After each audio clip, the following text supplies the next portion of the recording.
स्वतंत्रता संग्राम सेनानियों समाजवादी आंदोलन के पुरोधा और सांसद मामा बालेश्वर दयाल की 26 दिसंबर 2020 को 22वीं पुण्यतिथि है। पुण्यतिथि के अवसर पर हर वर्ष की तरह इस वर्ष भी 25 दिसंबर की रात तक मध्य प्रदेश के झाबुआ जिले के बामनी आश्रम में 4 दिन की पदयात्रा कर 25,000 से अधिक आदिवासी समाधि स्थल पर पहुंचकर महामा जी को पुष्पांजलि के साथ साथ चढ़ावा अर्पित करेंगे। अधिकतर संख्या राजस्थान से आने वाली आदिवासियों की होगी। मध्य प्रदेश प्रशासन कोरोना की गाइडलाइन को लागू कराने को लेकर खासा चिंतित नजर आ रहा है। अखबार छाप रहे हैं कि गाइडलाइन पर आस्था भारी पड़ती दिखाई दे रही है। गत 15 वर्षों से यात्रा में शामिल होता रहा हूं, परंतु कोरोना से संक्रमित हो जाने के कारण इस वर्ष में बामनिया में नहीं रहूंगा। मामा बालेश्वर दयाल जी देश के एकमात्र ऐसे शख्सियत हैं जिनके जीवन काल में ही उनके नाम से यात्रा शुरू हो गई थी। यात्रा में शामिल होने वालों की संख्या लगातार 5 दशकों से बढ़ती हुई देखी जा रही है। अब तक राजस्थान, मध्य प्रदेश, गुजरात में मामा जी की 200 से अधिक मूर्तियां आदिवासियों द्वारा स्थापित की गई है, जहां नियमित तौर पर मामा जी के अनुयायी इकट्ठे होते हैं। मामा जी के नाम पर पूजा पाठ की जाती है, भजन गाया जाता है, अर्थात मामा जी को देवता की तरह पूजा जाता है। मामा जी के विचारों का प्रचार प्रसार करने वाले 5,000 से अधिक आदिवासी भगत भीलांचल में सक्रिय है। मामा जी के लिखे गीत तथा मामा जी की भील भाषा में लिखी गई रामचरितमानस, महाभारत और 85 कहानियां सुनाई जाती है। मामा जी ने भील भाषा में साप्ताहिक पंचायती राज, काम की बात, लोक प्रशासन नाम से अखबार अपने पेज स्थापित कर निकाले। बीच बीच में अखबार बंद हो जाने के कारण पंजीयन रद्द हो जाता था। इस कारण उन्होंने गोबर नाम से अखबार निकालना शुरू किया ताकि उसके टाइटल पर कोई दावा न करे। मामा जी का जन्म 10 मार्च 1905 को उत्तर प्रदेश के इटावा जिले के निवाड़ी कला में हुआ।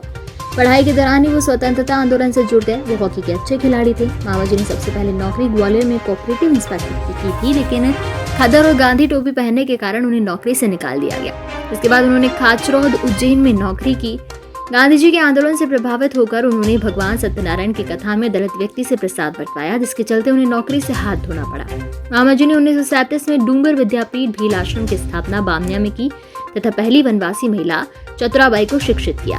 बाद में 20 अन्य वनवासी महिलाओं को आश्रम में रखकर पढ़ाया।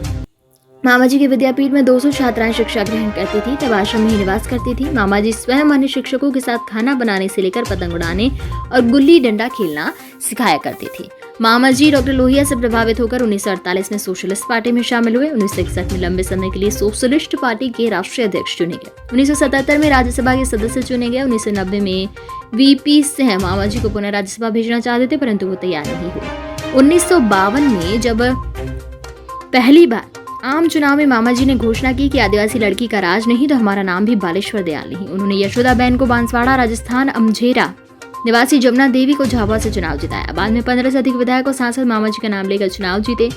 महिलाओं को उम्मीदवार बनाए जाने को लेकर मामा जी से तमाम सवाल पूछे गए। विपक्षियों ने पर्चे छापे कि मामा जी ने आदिवासियों की मूंछ उखाड़ ली, मर्दों के रहते औरतों को खड़ा कर दिया, औरतें राजकाज चलाना क्या जाने। उस समय की धारणा थी जब मामा जी कहा करते थे कि महिला ही मूल संस्कृति का आधार है। उन्होंने महिला शिक्षा, महिलाओं के समान अधिकार, शराबबंदी, दहेज जैसे मुद्दों को प्रभावशाली ढंग से उठाया। मामा जी की महिलाओं को लेकर सभाओं में कहते थे कि धरती की कोख से निकली मातृत्व शक्ति को पहचानो। ताकतवर श्रम की देवी कालका आपके खातों में हल चलाकर, हृदय की देवी माँ अम्बे धन धान्य उपजाकर, मन मस्तिष्क की देवी माँ लक्ष्मी घर का संचालन करती है, जिससे परिवार समृद्ध और राष्ट्र मजबूत होता है। इसलिए महिलाओं का सम्मान करो। मामा जी ने आदिवासियों को जल, जंगल, जमीन का मालिकाना हक दिलाने की, कर्जा मुक्त फसल बीमा को राष्ट्रव्यापी, गांव को इकाई बनाकर शिक्षा, स्वास्थ्य, कुटीर उद्योग, मनोरंजन की सर्वसंपन्न इकाई बनाने को लेकर आंदोलन चलाए। मामा जी द्वारा पहले राजशाही को लेकर जो आंदोलन चलाए गए, उसके चलते 6 रियासतों से निकाला गया। मामा जी द्वारा भीलांचल से जो जमींदारी प्रथा के उन्मूलन के लिए आंदोलन छेड़ा गया, उसका विस्तार पूरे देश में हुआ। परिणाम स्वरूप जमींदारी प्रथा का उन्मूलन हुआ। मामा जी ने भीलांचल में स्वतंत्रता के पूर्व और स्वतंत्रता मिलने के बाद सतत आंदोलन चलाकर आदिवासी के बीच समाजवाद और सत्याग्रह का विचार इतनी गहराई तक पहुंचा दिया कि देश के अधिकतर आदिवासी इलाकों में नक्सलवाद और माओवाद पनपा, लेकिन भीलांचल में नहीं। मामा जी को लेकर अब तक 10 से अधिक छात्र छात्राओं द्वारा शोध प्रबंधन विभिन्न महाविद्यालय, विश्वविद्यालय में जाकर PhD की डिग्रियां हासिल की गई है।